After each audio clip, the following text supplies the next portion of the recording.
হাদিস শরীফের ভিতরে এসেছে আল কোরআন হুজ্জাতুল লাকা ওয়া আলাইক, কোরআন হয়তো তোমার পক্ষে দলিল হবে অথবা তোমার বিরুদ্ধে বাদী হয়ে যাবে। তো কোরআন কার পক্ষে সুপারিশ করবে, কার পক্ষে আল্লাহ পাকের দরবারে সাক্ষী হবে? তাফসীরের ভিতরে এসেছে যারা কোরআনের শিক্ষা পূর্ণাঙ্গ দিন, আকায়েদ, তাসawwুফ, ইবাদত, মুআমালাত, মুহলিকাত, মুনজিয়াত, ইবাদতে 10, মুআমালাতে 10, মুহলিকাতে 10, মুনজিয়াতে 10, এই কোরআনের মূল শিক্ষা পরিপূর্ণ দিন যারা আখিরাতের উস্তাদ হাদির মাধ্যমে শিক্ষা গ্রহণের চেষ্টায় থাকবে, আমলের চেষ্টায় থাকবে, শিক্ষায় রত থাকবে, এই অবস্থায় যদি মারাও যায় কবরে আল্লাহ পাক তাদের জন্য 2 জন ফেরেশতা নিযুক্ত করে দিবেন। সুবহানাল্লাহ। কিয়ামতের ময়দানে আলেম আরিফ হিসেবে আল্লাহ পাক তাদেরকে উঠাবেন। জরুর আলহামদুলিল্লাহ। কোরআন ওই সমস্ত বান্দাদের পক্ষে সাক্ষী হবে, সুপারিশ করে তাদেরকে জান্নাতে নিয়ে যাবে। আলহামদুলিল্লাহ। তো ময়দানে হাসরে আমরা কোরআনের সুপারিশ চাই। কারা কারা চাই হাত তুলে দেখাই। আল্লাহ কবুল করুন বলে আমিন। আর এই কোরআনের শিক্ষা পূর্ণাঙ্গ দিন থেকে যারা দূরে থাকবে, কোরআনের শিক্ষক, আখিরাতের হাদি, রাসূলের যুগে রাসূলগণ হাদি, রাসূলেরা বর্তমানে ওয়ারিসে আম্বিয়া, নায়েব রাসূলগণ হাদি, সেই হাদির শিক্ষা থেকে যারা দূরে থাকবে, হাদির বিরুদ্ধাচরণ করবে, যেমন নবীর জামানায় ছিল আবু জেহেল, আবু লাহাব, উতবা, শাইবা, নমরুদ, ফেরাউন, আপনার ছিল অন্যান্য পূর্বের জামানার পয়গম্বরদের আমলে তারা নবীর বিরুদ্ধাচরণ করেছে, আল্লাহর পক্ষের হাদির বিরোধিতা করেছে। তারা কি জান্নাতি না জাহান্নামী? আরো জোরে হবে, জান্নাতি না জাহান্নামী? ঠিক একই ভাবে যুগের শ্রেষ্ঠতম হাদি, যুগের নায়েব রাসূলের বিরুদ্ধাচরণকারী যারা হবে, যারা কোরআনের বিরোধিতা করবে, কোরআনের মূল শিক্ষা পরিপূর্ণ দিনের বিরুদ্ধাচরণ করবে, কোরআনের এই শিক্ষা শিখবে না, আমল করবে না, বরং বিরোধিতা করবে, তারাও সে আবু জেহেল, আবু লাহাব, উতবা, সাহেবাদের সঙ্গে দোজখী সাব্যস্ত হয়ে পরজগতে জাহান্নামে নিযুক্ত হবে। বলেন নাউযুবিল্লাহ। মুহতারাম হাজিরিন, এই কোরআনের শিক্ষা আমরা জানতে চাই। তো কোরআনের মৌলিক শিক্ষা নিয়ে তাফসীর লিপিবদ্ধ করেছেন বিশ্বের সর্বশ্রেষ্ঠ মুজাদ্দিদ আজম আল্লামা হাতেম আলী রহমতুল্লাহ আলাইহি। তার 30খানা কিতাবের ভিতরে 1 নম্বর কিতাব হচ্ছে কোরআন শরীফের মৌলিক শিক্ষার তাফসীর। বলেন আলহামদুলিল্লাহ। এই মৌলিক শিক্ষার তাফসীরখানা এমন ভাবে তিনি সাজিয়ে গুছিয়ে আমাদের জন্য রেখে গেছেন। কোরআন শরীফের ভেতরে আল্লাহ রাব্বুল আলামিন কোন রুকুর ভিতরে কি মূল বিষয় রেখে গিয়েছেন, সেই মূল বিষয়টা নির্যাস আমাদের সম্মুখে তিনি তুলে রেখে গেছেন। মানে আলহামদুলিল্লাহ। এই মহারত্ন কোরআন শরীফের বাংলা তাফসীর সহ আরো বাকি 30খানা, সর্বমোট 30খানা কিতাব মুজাদ্দিদ আজম রাহমাতুল্লাহ আলাইহি লিখিত কিতাবগুলো আমাদের সংগ্রহে রাখতে হবে এবং আখিরাতের মহামুক্তির জন্য এই কিতাবের শিক্ষা আমাদের জন্য একান্ত জরুরি। তো মুহতারাম হাজিরিন, এই মুজাদ্দিদ আজম রাহমাতুল্লাহ আলাইহি 30খানা কিতাবের প্রথম যে কিতাব কোরআন শরীফের ধারাবাহিক বাংলা তাফসীরের 1 নম্বর খণ্ড থেকে প্রথম পারা থেকে 5ম পারা পর্যন্ত ছাপানো রয়েছে। এই পর্যন্ত আপনার প্রথম পারা সূরাতুল বাকারা 3 নম্বর রুকু থেকে মূল বিষয় আপনাদের সম্মুখে অতি সংক্ষেপে তুলে ধরার চেষ্টা করছি। আল্লাহ রাব্বুল আলামিন তৌফিক এনায়েত করুন। সকলে বলে আমিন। শুরুতে তাওজ এবং তাসমিয়া আমরা সকলে পাঠ করি। সকলে বলুন আউযু বিল্লাহি মিনাশ শাইতানির রাজীম। বিসমিল্লাহির রাহমানির রাহিম। ইয়া আইয়ুহান নাসু উবুদু ربكم الذي خلقكم والذين من قبلكم لعلكم تتقون. الذي جعل لكم الأرض فراشا والسماء بناء وأنزل من السماء ماء فأخرج به من الثمرات رزقا لكم فلا تجعلوا لله أندادا وأنتم تعلمون. وإن كنتم في ريب مما نزلنا على عبدنا فأتوا بصورة من مثله وادعوا شهداءكم من دون الله إن كنتم صادقين فإن لم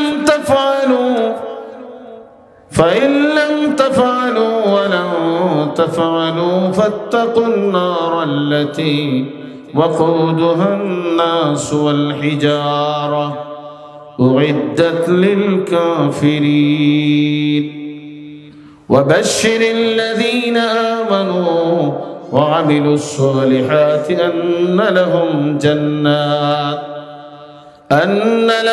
جنات تجري من تحتها الأنهار كلما رزقوا منها من ثمرة رزقا قالوا هذا الذي رزقنا من قبل وأتوا به متشابها ولهم فيها أزواج مطهرة وهم فيها خالدون درشب اللهم صل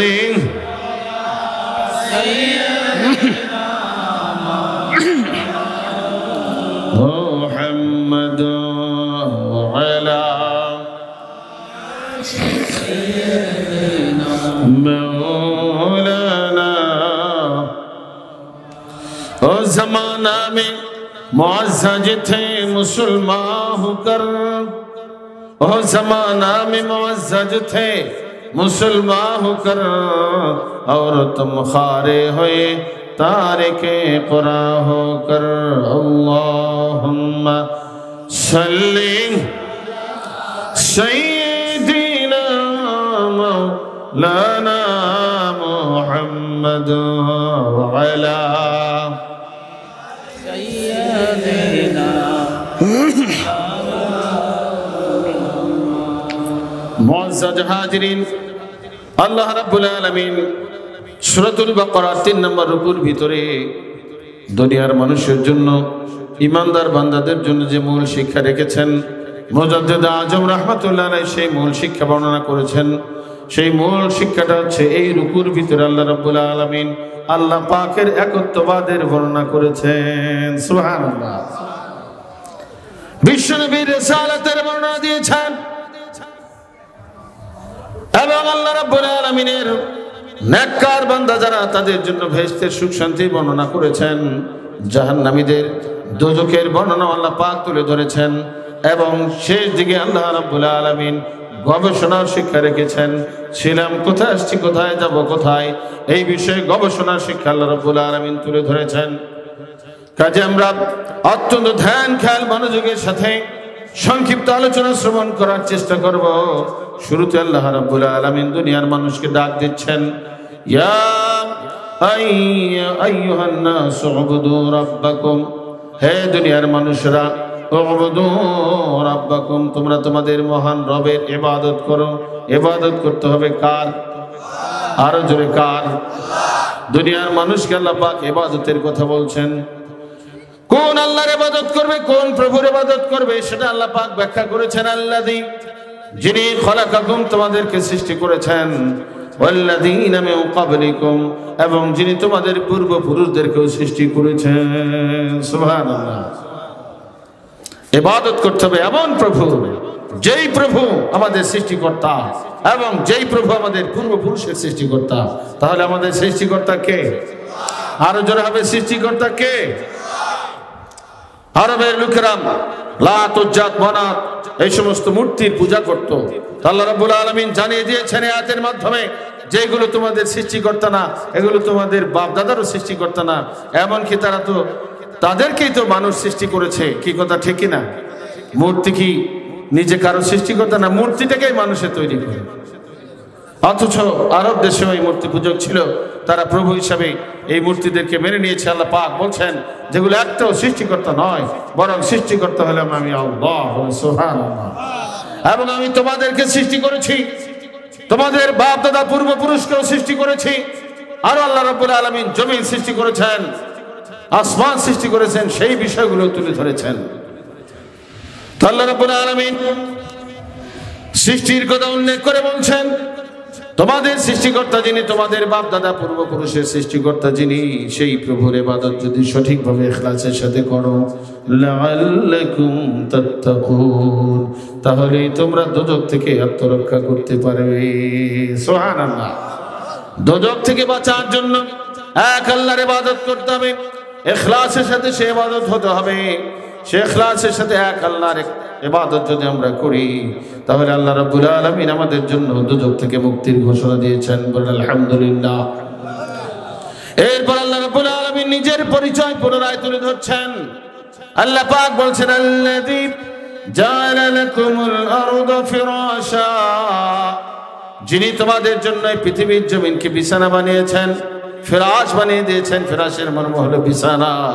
তাফসীরের মধ্যে এসেছে মানুষ কেমনে দুনিয়াতে বসবাস করবে, এই বসবাসের উপযোগী করে আল্লাহ পৃথিবীর জমিন সৃষ্টি করেছেন।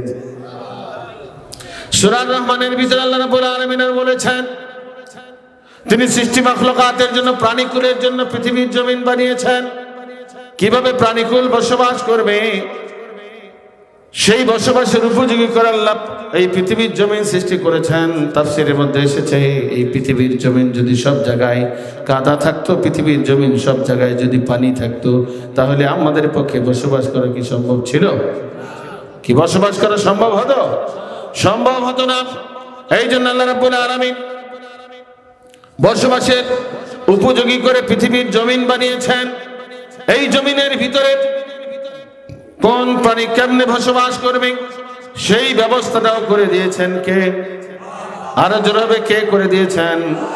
মানুষের বসবাসের সুন্দর ব্যবস্থা করেছেন। পাক পাখালি যেন পাখি বসবাস করতে পারে, সেইগুলোর জন্য আল্লাহ পাক গাছ গাছালিও তিনি তৈরি করে দিয়েছেন। সুবহানাল্লাহ। পাখিদের ভিতরে অত্যন্ত সুন্দর বাসা তৈরি করে এরকম পাখি আছে। এইগুলোর ভিতরে একটা পাখি হচ্ছে বাবুই পাখি। যেই বাসাগুলো আমরা ছোট্টকালে আমরা বাবুই পাখির বাসাগুলো দেখতাম, অত্যন্ত আকর্ষণীয়। সেই বাসা তৈরি করার জ্ঞান বাবুই পাখির মাথার ভিতরে কে দিয়েছে? আল্লাহ রাব্বুল আলামিন এইভাবে অন্যান্য প্রাণীকুলের জন্য বসবাসের ব্যবস্থা করেছেন। পানির যত প্রাণী আছে, জলাশয়ের ব্যবস্থাটা কে করেছেন? সাগর নদী কে সৃষ্টি করেছেন?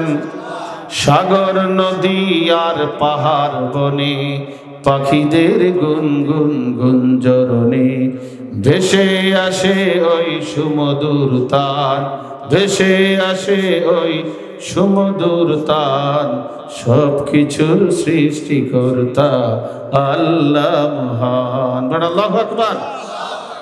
সবকিছুর দিকে যদি আমরা গবেষণা করি, তাহলে আল্লাহ রাব্বুল আলামিনকে আমরা খুঁজে পাবো। আল্লাহ রাব্বুল আলামিন তার মাখলুকাত সম্বন্ধে সৃষ্টি নিয়ে গবেষণার কথা বলছেন, আল্লাহকে নিয়ে গবেষণার কথা নিষেধ করেছেন। আল্লাহর সৃষ্টি মাখলুকাত নিয়ে যখন আমরা গবেষণা করব, তখনই আমরা আল্লাহ রাব্বুল আলামিনকে খুঁজে পাবো।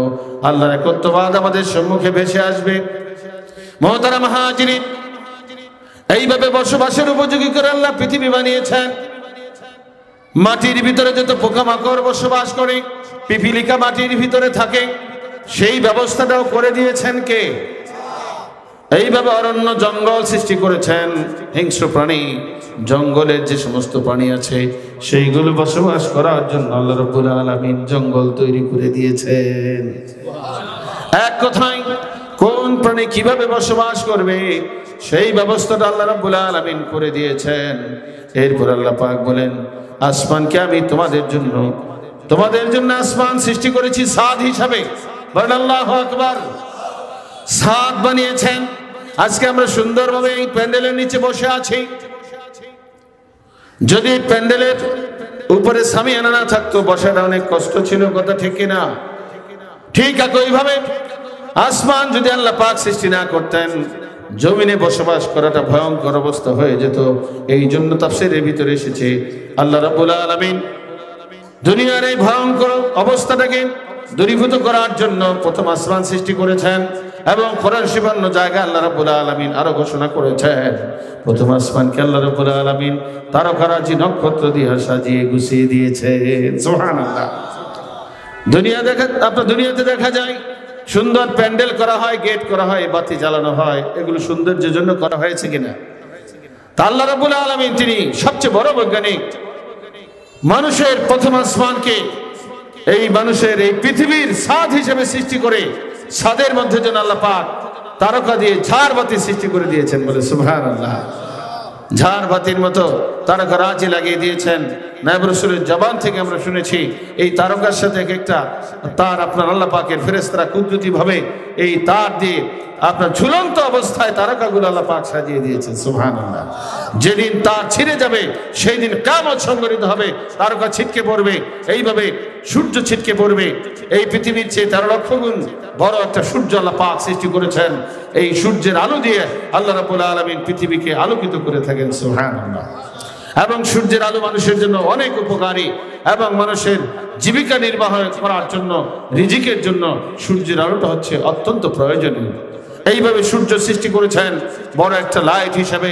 এইভাবে রাতের অন্ধকার দূর করার জন্য আল্লাহ রাব্বুল আলামিন পূর্ণিমার চাঁদ তৈরি করেছেন। এই চাঁদকে আবার আল্লাহ রাব্বুল আলামিন দেখা যায় 28 রাত্রে 28টা মঞ্জিলে চাঁদকে অবস্থান করেন, বলে সুবহানাল্লাহ। তাফসীরের ভিতরে চাঁদের জীবনের সাথে মানুষের জীবনের একটা উদাহরণ পেশ করা হয়েছে। চাঁদ যখন জন্মগ্রহণ করে তখন ছোট্ট থাকে, প্রথম রাতে চাঁদটা কি থাকে? চিকন কাচির মতো থাকে। এটা আস্তে আস্তে বড় হয়। আমরা একদিন ছোট ছিলাম কিনা? এই পূর্ণিমার রাতে যখন 14 তারিখের রজনীতে চাঁদ পূর্ণ রূপ ধারণ করে, তখন মেঘমুক্ত আকাশে পূর্ণিমার চাঁদ দেখতে অনেক ভালো লাগে কিনা? চাঁদ কে বানিয়েছেন? তো মানুষের জীবনটা একদিন পূর্ণিমার চাঁদের মতো যুবক শক্তি ধারণ করবে।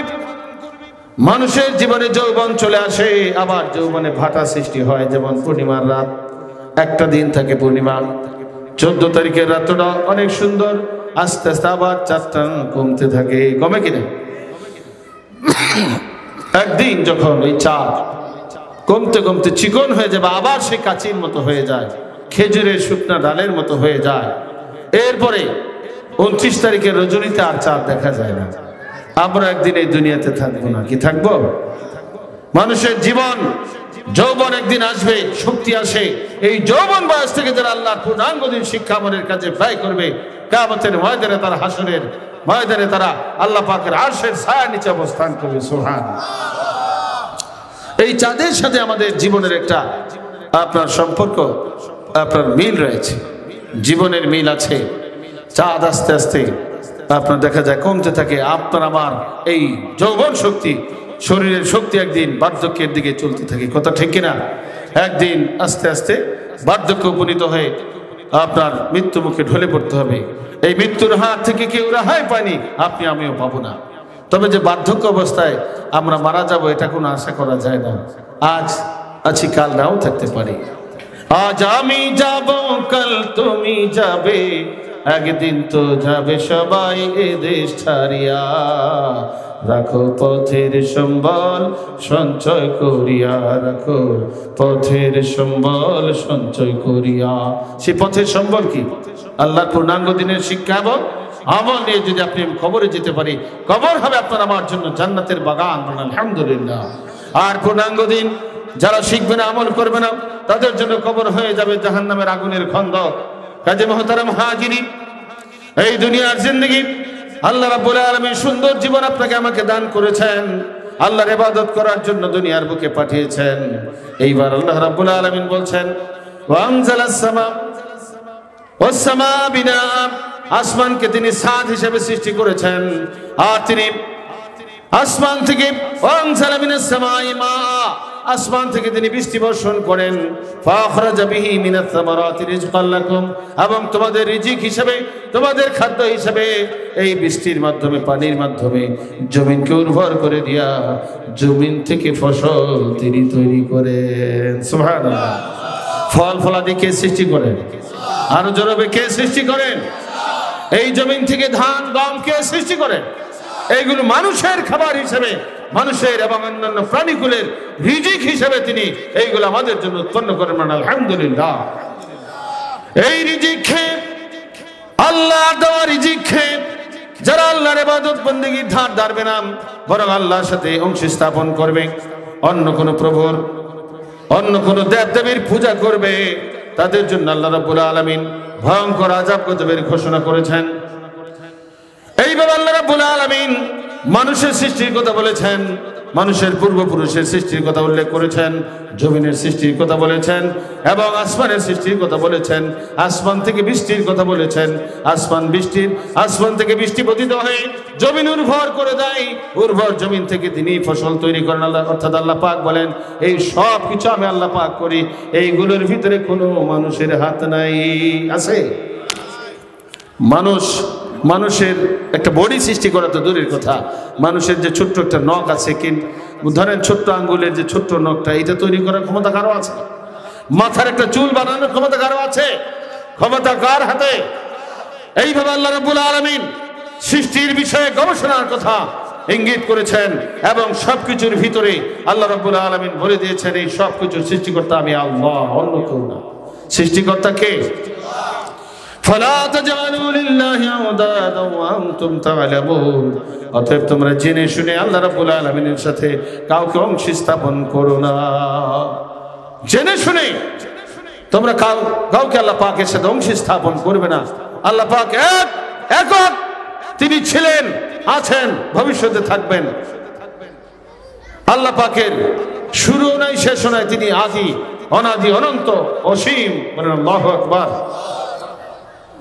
আল্লাহ রাব্বুল আলামিনের সাথে কাউকে অংশ স্থাপন করা যাবে না। যারা অংশ স্থাপন করবে তারা হলো মুশরিক।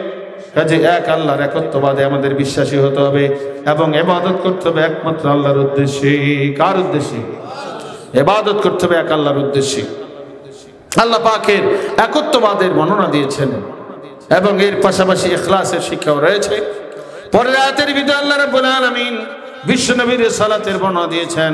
বিশ্বনবীর রিসালাতকে নিয়ে যারা সন্দেহ করেছে তাদের জন্য কিয়ামত পর্যন্ত আল্লাহ পাক চ্যালেঞ্জ ঘোষণা করে দিয়েছেন। আল্লাহ পাক বলেন ওয়া ইন কুনতুম ফি রাইবিম মিম্মা নাযালনা আলা আবদিনা ফাতু বিসূরাতিন মিন মিথলি। তোমাদের ভিতরে যদি কারো অন্তরে সন্দেহ উপস্থিত হয়, কেউ যদি সন্দেহ করো কোন বিষয়ে, অর্থাৎ আল্লাহ বলেন যে আমি আমার খাস বান্দা মুহাম্মদ সাল্লাল্লাহু আলাইহি ওয়াসাল্লামের উপরে যে আসমানি কিতাব কোরআন নাজিল করেছি, এই কোরআনের ব্যাপারে যদি কেউ সন্দেহ পোষণ করো, আল্লাহ রাব্বুল আলামিন বলেন ফাতু বিসূরাতিন মিন মিথলি। তাহলে এই কোরআন শরীফের, আসমানি কিতাব কোরআন শরীফের যে কোনো একটা সূরার মতো সূরা, অনুরূপ একটা সূরা তোমরা আনয়ন করো। তো ওয়াদউ শুহাদাকুম মিন দুনিল্লাহ ইন কুনতুম সাদিকিন। আর তোমরা তোমাদের সাহায্যকারীদেরকে ডেকে নাও, আল্লাহ ছাড়া যত তোমাদের সাহায্যকারী আছে সবাইকে একত্রিত করে চেষ্টা করো। ইন কুনতুম সাদিকিন, যদি তোমাদের দাবিতে তোমরা সত্যবাদী হও। তোমরা যে বলে বেড়াও যে মুহাম্মদ সাল্লাল্লাহু আলাইহি ওয়াসাল্লাম নিজে নিজে কোরআন তৈরি করছে, মুহাম্মদ, অথবা কেউ বলছো মুহাম্মদ সাল্লাল্লাহু আলাইহি ওয়াসাল্লামের কাছে জিন এসে এই কোরআনের কথাগুলো বলে যায়, অথবা কেউ বলছিল যে মুহাম্মদ সাল্লাল্লাহু আলাইহি ওয়াসাল্লাম কবি হয়ে গেছে। এইরকম ভাবে কোরআনের ব্যাপারে তারা যেই সমস্ত দাবি করছিল, আল্লাহ রাব্বুল আলামিন বলেন তোমাদের দাবি সম্পূর্ণ মিথ্যা। এই দাবিতে যদি তোমরা সত্যবাদী হও, তাহলে মুহাম্মদ সাল্লাল্লাহু আলাইহি ওয়াসাল্লাম যদি এই কোরআন বানাইতে পারেন, তাহলে তোমরা একজন কেন 10 জন, 20 জন, 100 জন মিলে সবাই মিলে চেষ্টা করলেও তো বানাতে পারবে। নবীজি মুহাম্মদ সাল্লাল্লাহু আলাইহি ওয়াসাল্লাম তিনি যদি পারেন, তোমরা পারবে না কেন? তোমরা সবাই মিলে চেষ্টা করে এই কোরআনের যে কোনো একটা সূরার মতো সূরা তৈরি করে নিয়ে আসো। আর জেনে রাখো আল্লাহ রাব্বুল আলামিন সঙ্গে সঙ্গে আবার ফলাফলটাও ঘোষণা করে দিয়েছেন, ফাইল্লাম তাফআলু ওয়া লাম তাফআলু ফাত্তাকুন নারাল্লাতী ওয়াকুদুহান নাস ওয়াল হিজারা উইদ্দাত লিল কাফিরিন। খবরদার, সাবধান, আরেকটা ঘোষণা তোমরা জেনে রাখো, এই কাজটা যদি তোমরা না করো, অর্থাৎ আল্লাহ পাক বলছেন এটা কখনো পারবে না। কঠিন কালো কোরআনের মতো কোরআন বা কোরআনের যে কোনো সূরার মতো সূরা তৈরি করতে কখনো তোমরা সক্ষম হবে না। কি সম্ভব? সূরা কাউসারে এক আয়াত নাজিল করে আল্লাহ রাব্বুল আলামিন নবীজির কাছে ঘোষণা করলেন, হে বিশ্ব নবী, আপনি আরবের যত কবি সাহিত্যিক আছে, কাফেরদের যত লিডার আছে, সবার সম্মুখে আপনি এটা পেশ করুন, ইন্না আ'তাইনাকাল কাউসার। এই আয়াতের পরে কি আয়াত হবে, এই বাক্যের পরে কি বাক্যটা হবে, তারা সবাই মিলে চেষ্টা করে পরের বাক্যটা তৈরি করে দেখার। যদি আপনার পক্ষ থেকে কোরআন হয়ে থাকে, কোরআনের ভাষা যদি আপনার হয়, কোরআন যদি আপনি তৈরি করে থাকেন, তারা সবাই মিলে চেষ্টা করো। নবীজি এই আয়াত নিচে এই সূরা কাউসারের আয়াত তেলাওয়াত করলেন, বললেন ইন্না আ'তাইনাকাল কাউসার, নিশ্চয় আমি আপনাকে হাউজে কাউসার দান করেছি। ইন্না আ'তাইনাকাল কাউসার অর্থ কি? নিশ্চয় আমি আপনাকে হাউজে কাউসার দান করেছি। এর পরের কি বাক্য হবে তোমরা সবাই মিলে চেষ্টা করো। তাফসীরের ভিতরে এসেছে, হাদিসের মধ্যে লেখা রয়েছে, আরবের কবি সাহিত্যিক পণ্ডিত সবাই মিলে চেষ্টা শুরু করছে। দিন পার হয়ে যায়, সপ্তাহ পার হয়ে যায়, মাস পার হয়ে যায়, কিন্তু এর পরের কি আয়াত সেটা তারা বলে শেষ আপনার তৈরি করতে পারছে না, তৈরি করতে সক্ষম হচ্ছে না। সবাই মিলে চেষ্টা করছে, কারো মাথায় এটা ঘুরতেছে না। এক পর্যায়ে সবাই মিলে সিদ্ধান্ত নিল, হাদা লাইসা কালামুল বাশার। সবাই মিলে সিদ্ধান্ত নিল, মুহাম্মদ সাল্লাল্লাহু আলাইহি ওয়াসাল্লাম যে আমাদের কাছে বাণী দিয়েছে, ইন্না আ'তাইনাকাল কাউসার, নিশ্চয় আমি আপনাকে হাউজে কাউসার দান করেছি। ইন্না আ'তাইনাকাল কাউসার হাদা লাইসা কালামুল বাশার, এটা কোনো মানুষের কথা না। জোরে আল্লাহু আকবার। আরবের কবি সাহিত্যিক সবাই স্যালেন্ডার করলেন এই কোরআনের ছোট্ট একখানা সূরার ছোট্ট আয়াতের সামনে। সবাই স্যালেন্ডার করলেন, যেটা কোনো মানুষের বানানো কথা নয়, অবশ্যই এই কালাম এসেছে মহান স্রষ্টা আল্লাহর পক্ষ থেকে। বলে সুবহানাল্লাহ। এরপরেও কিন্তু মার্কা মারা কাফের, তারা কিন্তু ঈমান আনতে পারে না, ঈমান আনে নাই। যাদের ভাগ্যে হেদায়েত ছিল তারাই হেদায়েত প্রাপ্ত হয়েছে, যাদের ভাগ্যে হেদায়েত নাই তাদের আপনার বাড়ির সামনে, ঘরের সামনে, আপনার ঘরের দুই কোণায় যদি দুইটা মাইক ফিট করে দিয়ে রাত দিন 24 ঘন্টা যদি এই কোরআনের আলোচনা করা হয়, তাদের আপনার যদি সত্যিকার দিন বোঝানো হয়, ভাগ্যে যদি হেদায়েত না থাকে, তাহলে কখনো হেদায়েত হবে না। হেদায়েতের মালিক কে? সবাই স্বীকার করলাম যেটা কোনো মানুষের বানানো কথা নয়, প্রমাণ হয়ে গেছে এটা হচ্ছে ওই গ্রন্থ আল্লাহর পক্ষ থেকে এসেছে, মহান স্রষ্টা আল্লাহর পক্ষ থেকে এসেছে কোরআন।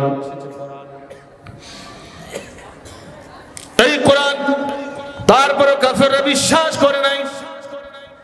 এরপর আল্লাহ রাব্বুল আলামিন তাদেরকে জানিয়ে দিয়েছেন, কোশ্চিন কালেও তোমরা পারবে না, অতএব তোমরা সেই দুজকের আগুনকে ভয় করো, যেই আগুনের দুজকের লাকড়ি হবে মানুষ এবং পাথর। ওয়াইদাত লিল কাফিরিন, সেই জাহান্নাম দুজক বহু পূর্বেই তৈরি করে রাখা হয়েছে, কাজেই সেই দুজককে তোমরা ভয় করো।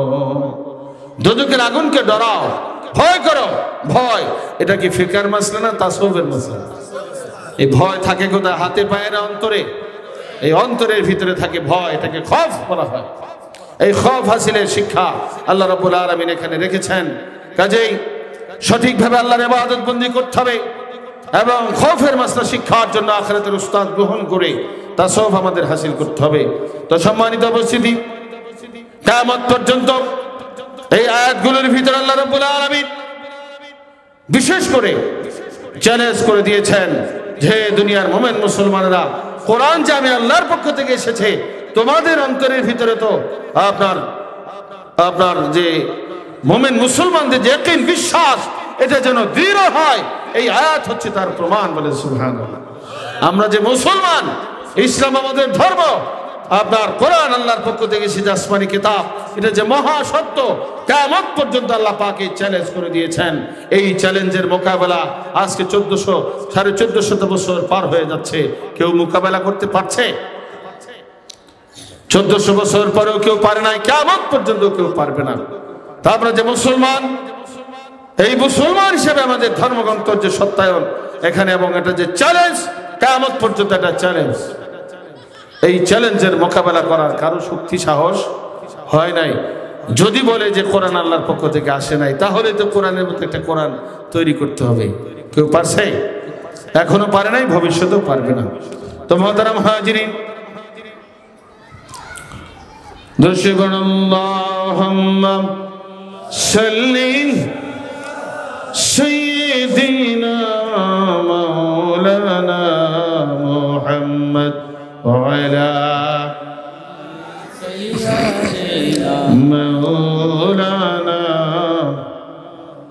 জিকির করুন আল্লাহ আল্লাহ আল্লাহ আল্লাহ আল্লাহু আল্লাহ আল্লাহু আল্লাহ আল্লাহু আল্লাহ আল্লাহু আল্লাহ আল্লাহু আল্লাহ আল্লাহু আল্লাহ আল্লাহু আল্লাহ আল্লাহু আল্লাহ আল্লাহু আল্লাহ আল্লাহু আল্লাহ আল্লাহু আল্লাহ আল্লাহু আল্লাহ আল্লাহু আল্লাহ আল্লাহু আল্লাহ আল্লাহু আল্লাহ লা ইলাহা ইল্লাল্লাহু মুহাম্মাদুর রাসূলুল্লাহ সাল্লাল্লাহু আলা মুহাম্মাদ সাল্লাল্লাহু আলাইহি ওয়াসাল্লাম সাল্লাল্লাহু আলা মুহাম্মাদ সাল্লাল্লাহু আলাইহি ওয়াসাল্লাম। তো বিশ্বনবী করিম সাল্লাল্লাহু আলাইহি ওয়াসাল্লাম যখন কোরআনের আলোচনা করেছেন, কোরআন যখন নাজিল হয়েছে, তখন সবচেয়ে বেশি বিরোধিতা করেছে, জেনে শুনে বিরোধিতা করেছে আপনার ইহুদি খ্রিস্টান, আপনার ইহুদি এবং নাসারা সম্প্রদায়ের ওলামায়ে কেরাম, এই নাকেস আলেমরা, তাওরাত ইনজিলের আলেমরা জেনে শুনে বিশ্বনবীর বিরুদ্ধাচরণ করার কারণে বিশ্বনবীর যত যুদ্ধ, যত হামলা নবীজির উপরে এসেছে, শেষ পর্যন্ত নবীকে মক্কার ভূমি ত্যাগ করে মদিনায় হিজরত করতে হয়েছে।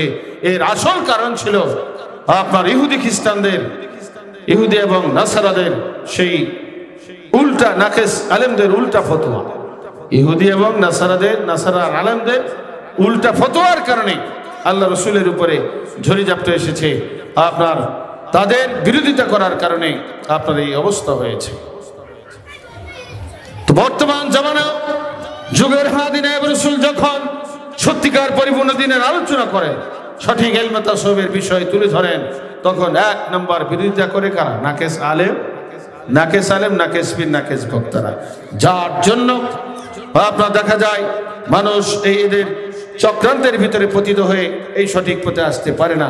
রসুলের দুশ্মন হিসেবে ছিল জিন শয়তান এবং মানব শয়তান।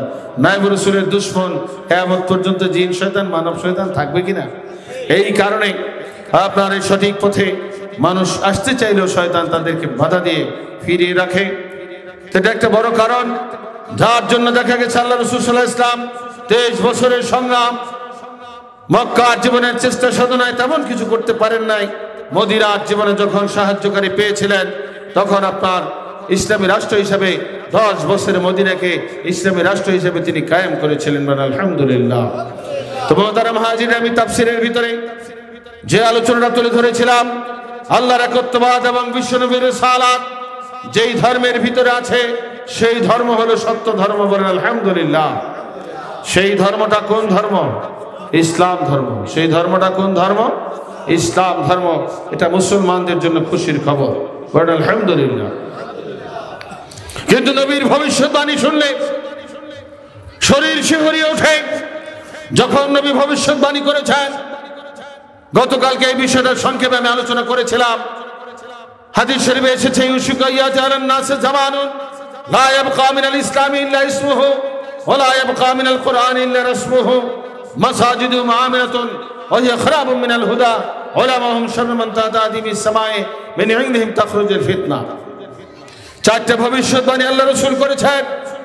নবীজি বলছেন শীঘ্রই এমন একটা জামানা আসবে ইসলাম থাকবে না, থাকবে শুধু নাম, কোরআনের আসল শিক্ষা থাকবে না, থাকবে শুধু পরাপরি রসম।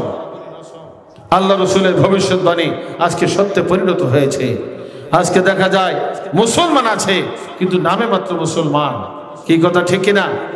ইসলাম ইসলাম করছে কিন্তু ইসলামের পূর্ণ শিক্ষা আজকে নাই। কি কথা ঠিক কিনা? আজকে কোরআন পরাপরি আওয়াজ রয়েছে কিন্তু কোরআনের যে আসল শিক্ষা পূর্ণাঙ্গ দিন এই মুসলমান সমাজের ভিতরে সঠিকভাবে নাই। কথা ঠিক কিনা? মসজিদগুলো হবে ঝাঁকজমক, অট্টালিকা, দালান কোঠা। এটা রাসূলের ভবিষ্যৎবাণী সত্যে পরিণত হয়েছে কিন্তু আল্লাহ রাসূল সাথে সাথে বলেছেন ওয়াহিয়া খারাবুম মিনাল হুদা, সেই মসজিদ সমূহ হবে হেদায়েত শূন্য। আজকে মসজিদ দেখা যায় আপনার লক্ষ লক্ষ মসজিদ বাংলাদেশে হচ্ছে, পৃথিবীর বুকে আরো বহু লক্ষ লক্ষ মসজিদ আছে কিন্তু মসজিদের ভিতরে সত্যিকার হাদিস শিক্ষা সঠিকভাবে আছে? যত মসজিদ আছে আপনার সমস্ত মসজিদ, অধিকাংশ মসজিদ বলা যায় সত্যিকার হাদিস পূর্ণাঙ্গ দিনের শিক্ষা থেকে মসজিদ বিরাট। তাহলে রাসূলের ভবিষ্যৎবাণী সত্যে পরিণত হয়েছে কিনা? গোটা কতক মসজিদ রয়েছে যেগুলোর ভিতরে পূর্ণাঙ্গ দিনের শিক্ষা রয়েছে, হাদিস শিক্ষা রয়েছে, সেই মসজিদগুলো হেদায়েত পূর্ণ বলেন আলহামদুলিল্লাহ। আর যেগুলোর ভিতরে হাদিস শিক্ষা নাই, পরিপূর্ণ দিন নাই, হাদির কাছ থেকে হাদির মাধ্যমে হাদির নির্দেশ মতো আপনার পরিচালিত হচ্ছে না, সেই মসজিদগুলো যতই ঝাঁকজমকপূর্ণ হোক কিন্তু হেদায়েত পূর্ণ না, হেদায়েত শূন্য। হেদায়েত পূর্ণ করার জন্য হাদির শিক্ষা লাগবে, হাদির অনুসরণ লাগবে। রাসূলের যুগে রাসূল বর্তমানে নায়েব রাসূল হাদি, সেই হাদি গ্রহণের মাধ্যমে এবং হাদির অনুসরণের মাধ্যমে হাদির শিক্ষা পূর্ণাঙ্গ দিন শিখতে হবে, আমল করতে হবে, তাহলে মসজিদ হবে হেদায়েত পূর্ণ। আবার বলুন আলহামদুলিল্লাহ। আজকে মসজিদ জাঁকজমক হয়েছে কিন্তু হেদায়েত শূন্য। আল্লাহ রাসূলের ৩ নম্বর ভবিষ্যৎবাণী সত্যে পরিণত হয়েছে। চতুর্থ ভবিষ্যৎবাণী হচ্ছে উলামাহুম শাররু মান তাহতা আদিমিস সামা, আসমানের চামড়ার নিচে সবচেয়ে বদকার হবে এক শ্রেণীর আলেম যাদের থেকে ফিতনা বের হবে। অন্য হাদিসের ভিতরে এসেছে আল উলামা ওয়ারাসাতুল আম্বিয়া, খাঁটি হক্কানি আলেম যারা হবে তারা হবে লক্ষাধিক পয়গম্বরগণের ওয়ারিস। বলেন সুবহানাল্লাহ। যখিরা কেরামত কিতাবের ভিতরে আল্লাহ রাসূলের ওয়ারিস হওয়ার জন্য আলেমের শর্ত লাগিয়ে দেওয়া হয়েছে যে লোগো কো দুনো কিসম কা ইলম হাসিল নেই হওয়া আলেম নেই। কেরামত আলী জনপুর রহমাতুল্লাহ আলাই, তিনি এমন একজন আল্লাহর ওলি ছিলেন, এমন একজন আল্লামা ছিলেন, এমন একজন বুজুর্গ পীর ছিলেন যার হাতে 2,16,00,000 অমুসলমান ইসলামের কলেমা পাঠ করে মুসলমান হয়েছিলেন। বলে সুবহানাল্লাহ। সেই জনপুর আল্লামা কেরামত রহমাতুল্লাহ আলাই কোরআন এবং হাদিসের দলিলের মাধ্যমে, বিশেষ করে আল উলামা ওয়ারাসাতুল আম্বিয়া, এই হাদিসের ব্যাখ্যায় তিনি লিখেছেন যে লোগো কো দোনো কিসম কা ইলম হাসিল নেই ওয়া আলেম নেই। সুতরাং যারা ঈমানের পরে ফিকহ এবং তাসাউফ উভয় প্রকার ইলম হাসিল করে নাই তারা কি না? হাদিসের ভাষায় জাল উলামা ওয়ারাসাতুল আম্বিয়া বলা হয়েছে, ওয়ারাসাতুল আম্বিয়া পর্যায়ের আলেম তারা না। ওয়ারাসে আম্বিয়া পর্যায়ের আলেম হওয়ার জন্য ঈমানের পরে 2 ভাগ লাগবে। কয় ভাগ লাগবে? আমরা যদি মাযহাবের দিকে লক্ষ্য করি, ইমাম মালিক রাহমাতুল্লাহ আলাইহি মালিকি মাযহাবের প্রতিষ্ঠাতা ছিলেন। তিনি ফতোয়া প্রদান করেছেন মান তাফাক্কাহা ওয়া লাম ইয়াতাসাওয়া ফাকাদ তাফাসসা, যে ফিকহ শিক্ষা করেছে তাসাউফ শিখে নাই নিশ্চয়ই সে ফাসিক। আমান জামা বাইনাহুমা ফাকাদ তাহাক্কাক, আর যে ব্যক্তি উভয়টা জমা করেছে তারা হচ্ছে মুহাক্কিক। ঈমানের পরে ফিকহ এবং তাসাউফ আছে। ইমাম মালিক রাহমাতুল্লাহ আলাইহি তিনি বলেছেন তারা হচ্ছে মুহাক্কিক কামেল। বলেন আলহামদুলিল্লাহ। আর যদি ফিকহ থাকে তাসাউফ না থাকে তাহলে কি কামেল না নাকিস? সে আপনার আলেম না ফাসিক? সে ফাসিক হয়ে যায়। আর উভয়টা জমা করলে সে হয় মুহাক্কিক কামেল। ইমাম মালিক রাহমাতুল্লাহ আলাইহির ফতোয়াকে বাকি 3 মাযহাব গ্রহণ করে নিয়েছে। তাহলে 4 মাযহাবের ফতোয়া হইল কিনা? 4 মাযহাবের ফতোয়া। এইভাবে কোরআন হাদিসের অসংখ্য অগণিত দলিল প্রমাণের মাধ্যমে এখানে নায়েব রাসূলের কাছে হাজারো দলিল প্রমাণ রয়েছে যে আলেম হওয়ার জন্য, খাঁটি আলেম হওয়ার জন্য আকায়েদ, তাসাউফ, ফিকহ এই 3 প্রকার ইলম লাগবে। এই 3 প্রকার ইলম যদি না থাকে তাহলে সে হয় নাকিস। এই নাকিসের যারা অনুসরণ করবে তাদের জন্য রয়েছে জাহান্নাম, দোজখ। বলেন নাউযুবিল্লাহ। আল্লাহ রাসূল সাল্লাল্লাহু আলাইহি ওয়াসাল্লাম এই নাকিস আলেমের কথা বলেছেন। আসমানের নিচে আপনার জমিনের উপরে সবচেয়ে নিকৃষ্ট হবে এক শ্রেণীর আলেম, যারা ফরজকে মুস্তাহাব বলবে, যারা হালালকে হারাম বলবে। ইলমে তাসাউফ ফরজ, কিন্তু এটাকে আপনার নফল জিকির আজকার দিয়ে, কাশফ কারামত দিয়ে সেই তাসাউফ হাসিল করে দেয়। বর্তমান অবস্থাটা এরকম কিনা? তাহলে তারা কি কামেল না নাকিস? তারা আলেম না ফাসিক? ফাসিক বলা হয়েছে। ইমাম মালিক রাহমাতুল্লাহ আলাইহি তার ফতোয়ার ভিতরে ফাসিক বলেছেন।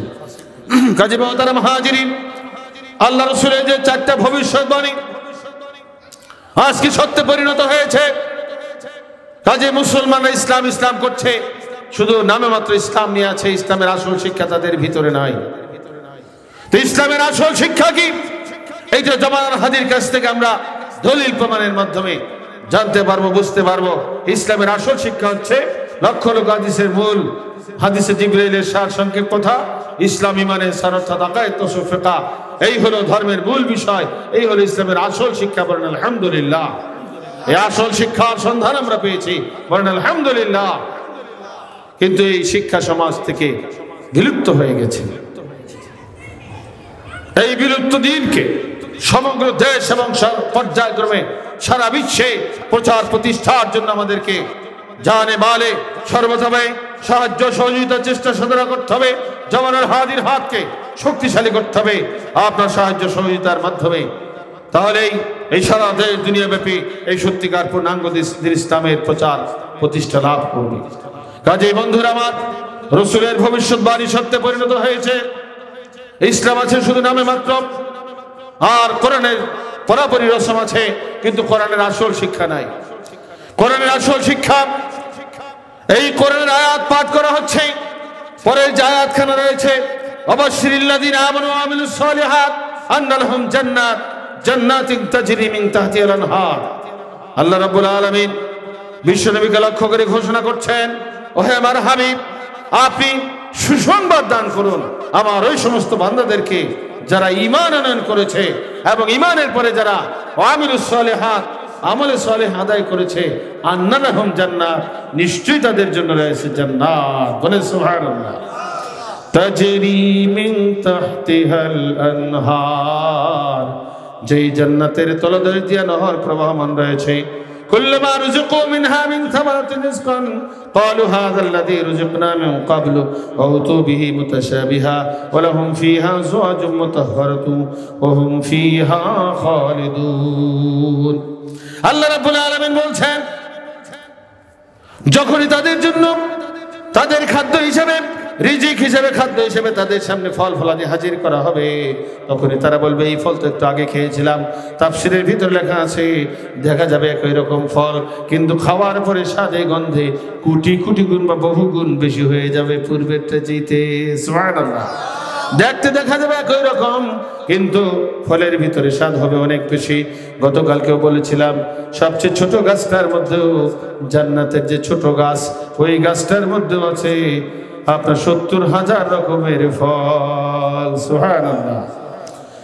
আর সেই জান্নাতের ভিতরে আল্লাহ বলেন তাদের জন্য রয়েছে ওয়া লাহুম ফীহা আযওয়াজুম মুতাহহারাতুন, পুত পবিত্র স্ত্রীগণ রয়েছে সেখানে। জান্নাতের ভিতরে আল্লাহ রাব্বুল আলামিন পাক পবিত্র হুর তৈরি করে রেখেছেন। আর দুনিয়ার মেয়ে লোক যারা হবে জান্নাতি, তাদেরকে আল্লাহ রাব্বুল আলামিন জান্নাতের ভিতরে রানীর হালতে রাখবেন, রানীর মতো তারা থাকবে, আর হুরেরা থাকবে দাসীর মতো। অহম ফিহা খালিদুন, সেখানে তারা চিরকাল বসবাস করবে। সুবহানাল্লাহ। জান্নাতের ভিতরে কি অস্থায়ী বসবাস না চিরস্থায়ী? অনন্তকাল, কোটি কোটি বছর বললেও ভুল হবে। সেখানে চিরদিনের জন্য বসবাসের ব্যবস্থা কে করে রেখেছেন? আরো জোরে কে করে রেখেছেন? সেই জান্নাত আমরা চাই। কারা কারা চাই একটু হাত তুলে দেখাই। আল্লাহ আমাদেরকে জান্নাতি হওয়ার তৌফিক দান করুন বলে আমিন। এখানে আল্লাহ রাব্বুল আলামিন নবীর মাধ্যমে সুসংবাদ দান করেছেন, ওয়াবাশশিরিল্লাযীনা আমানু, হে রাসূল আপনি সুসংবাদ দান করুন ওই সমস্ত বান্দাদেরকে যারা ঈমান আনয়ন করেছে। ঈমান আমাদের পূর্ণাঙ্গ দিনের ম্যাপের মধ্যে মানচিত্রে কিতাবে ঈমান সবার আগে আছে কিনা? পূর্ণাঙ্গ দিনের কথাটার পরেই উপরে সর্বপ্রথমে লেখা আছে ঈমান, এরপরে আমলে জাহেরি ফিকহ, আমলে বাতিনি তাসাউফ। আমলটা হচ্ছে দুই ভাগ। কয় ভাগ? ঈমানের পরে আমল কয় ভাগ? জাহেরি আমল, বাতিনি আমল। আমিলুস সালিহাত, এখানে আল্লাহ পাক বলছেন আর যারা আমলে সালিহাত আদায় করেছে, তা আমলটাকে দুই ভাগ করা হয়েছে। কালামে পাকে আল্লাহ রাব্বুল আলামিন গুনার ব্যাখ্যা করেছেন, ওয়াদারু যাহিরাল ইসমি ওয়া বাতিনাহু, আর তোমরা জাহেরি গুনাহ ছেড়ে দাও, বাতিনি গুনাহ ছেড়ে দাও। জাহেরি গুনাহ ছেড়ে দিয়া জাহেরি নেক আমল করো, আর বাতিনি গুনাহ ছেড়ে দিয়া বাতিনি নেক আমল করো। আল্লাহু আকবার। তো গুনাহটা দুই ভাগ, জাহেরি গুনাহ, বাতিনি গুনাহ। আমলটাও দুই ভাগ, জাহেরি নেক আমল, বাতিনি নেক আমল। জাহেরি নেক আমল হচ্ছে দেহের সাথে সম্পর্কযুক্ত যে আমল, এইগুলোকে ইলমে ফিকহ বলা হয়। এর ভিতরে আছে আল্লাহর হক 10, সৃষ্টির হক 10, 10 10 হলো 20 ভাগ মাসালা। কয় ভাগ মাসালা? 20 ভাগ। আর আত্মার ভিতরে, আত্মার যে আমল, বাতিনি আমল, সেই আমলটা দুই ভাগ। এক ভাগ হচ্ছে আত্মার অসস্বভাব বর্জন, আর এক ভাগ হচ্ছে আত্মার সস্বভাব অর্জন। এই আত্মার অসস্বভাব বর্জন করে আত্মার সস্বভাব যারা অর্জন করবে তারা হবে জাহেরি নেক আমলকারী। আর দেহের ভিতরে যে আল্লাহর হক 10, সৃষ্টির হক 10, 10 10 20 ভাগ মাসালা শিক্ষা করে যারা আমল করবে তারা হবে বাতিনি নেক আমলকারী। তাহলে আমলদার হওয়ার জন্য পুরা পূর্ণাঙ্গ দিন লাগবে কিনা? পুরা পূর্ণাঙ্গ দিন লাগবে। এই পূর্ণাঙ্গ দিনের দলিল প্রমাণ জামানার হাদি নায়েব রাসূলের কাছে মওজুদ রয়েছে। কাজে আমরা ঈমানের পরে ফিকহের আমল এবং তাসawwুফের আমল, এই উভয় আমল যদি আমরা সুন্দর করতে পারি, তাহলে আল্লাহ পাক বলছেন আন্না লাহুম জান্নাহ, নিশ্চয়ই তাদের জন্য জান্নাত। বলে সুবহানাল্লাহ। এইভাবে অসংখ্য দলিল প্রমাণ রয়েছে। জান্নাত চাহে কে মাদার দিন কা, উসকে কামাল কা, ফিকহ আকায়েদ और তাসawwুফ পড়ায়। প্রত্যেকটা মুসলমানের জানা দরকার যে কামেল হওয়ার জন্য, দিনের পূর্ণতা অর্জন করার জন্য আকায়েদ, তাসawwুফ এবং ফিকহ, এই তিনটা বিষয় লাগবে, তাহলে একজন মানুষ পূর্ণ হবে। মুহতারাম হাজিরিন, এই সূরাতুল বাকারার 3 নম্বর রুকুর মাধ্যমে বিশ্ব মানবের জন্য শিক্ষা রয়েছে। হে বিশ্বের মানব, মুমিন মুসলমানেরা, তোমরা এক আল্লাহর ইবাদত করো। এক আল্লাহর ইবাদত করতে হবে বিশ্ব নবীর তরিকায়। কার তরিকায়? বিশ্ব নবীর তরিকায় করতে হবে। তো বিশ্ব নবীর রিসালাত এবং আল্লাহর একত্ববাদ যে ধর্মের ভিতরে আছে, এটা হচ্ছে সত্য ধর্ম। কিন্তু বিশ্বনবীর হাদিস যখন আমরা শুনি তখন শরীর থরথর করে কাঁপতে থাকে। হাদিসের ভিতরে আসছে যে ইসলাম ধর্ম নিয়ে 73টা ভাগ হবে, 72 ভাগ হবে। আগুনের বাসিন্দা একটা ভাগ হবে জান্নাতি, সে একটা ভাগের বাসিন্দা জান্নাতি কারা হবে? ক্বালা মান হিয়া ইয়া রাসূল, ক্বালু মান হিয়া ইয়া রাসূলুল্লাহ, ক্বালা মা আনা আলাইহি ওয়া আসহাবি। আল্লাহ রাসূল সাল্লাল্লাহু আলাইহি ওয়াসাল্লাম বলছেন, আমি এবং আমার সাহাবায়ে কেরাম যেই শিক্ষা নিয়ে আছি, সেই শিক্ষা নিয়ে যারা থাকবে তারাই হবে একদল, তারাই হবে জান্নাতি। বলেন আলহামদুলিল্লাহ। তাহলে আল্লাহ রাসূলের শিক্ষা নিয়ে আমাদের থাকতে হবে। আর আল্লাহ রাসূলের শিক্ষার ব্যতিক্রম যাদের হবে তারা হবে 72 দল, তারা হবে জাহান্নামী, তারা হবে দোজখী। বলেন নাউযুবিল্লাহ। তাহলে আল্লাহ রাসূলের শিক্ষা হচ্ছে পূর্ণাঙ্গ দিনের শিক্ষা। আর আল্লাহ রাসূলের শিক্ষা গোড়ার দিকে কয় ভাগ? আরো জোরে হবে, কয় ভাগ? 3 ভাগ। আকায়েদ, তাসawwুফ এবং ফিকহ, এই 3 ভাগ যাদের ভিতরে থাকবে তারাই হবে জান্নাতি, তারাই হবে বেহেশতি, বাকিরা হবে জাহান্নামী, দোজখী। কাজেই দোজখ থেকে বাঁচতে হলে এই পূর্ণাঙ্গ দিনের শিক্ষা, আল্লাহ রাসূলের শিক্ষা, সাহাবাদের শিক্ষা, 30 পারা কোরআনের মূল শিক্ষা। ওয়াল মাকসুদ মিনাল কোরআন বায়ানু হাযিল আনওয়া'i সালাসা।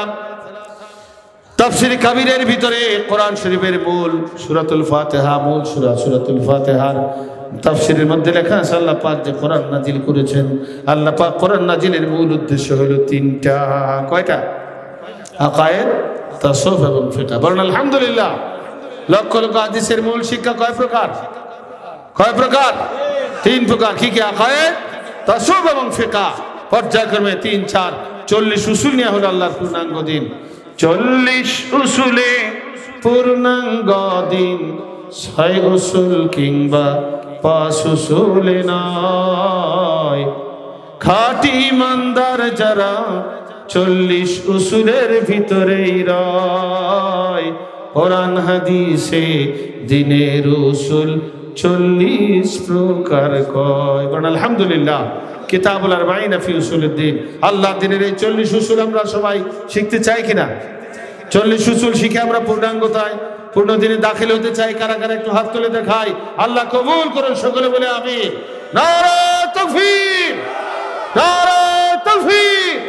সারা বিশ্বে পূর্ণাঙ্গ দিন, ইলমে দিন শিক্ষা করা, ইলমে তাসাউফ শিক্ষা করা। নারে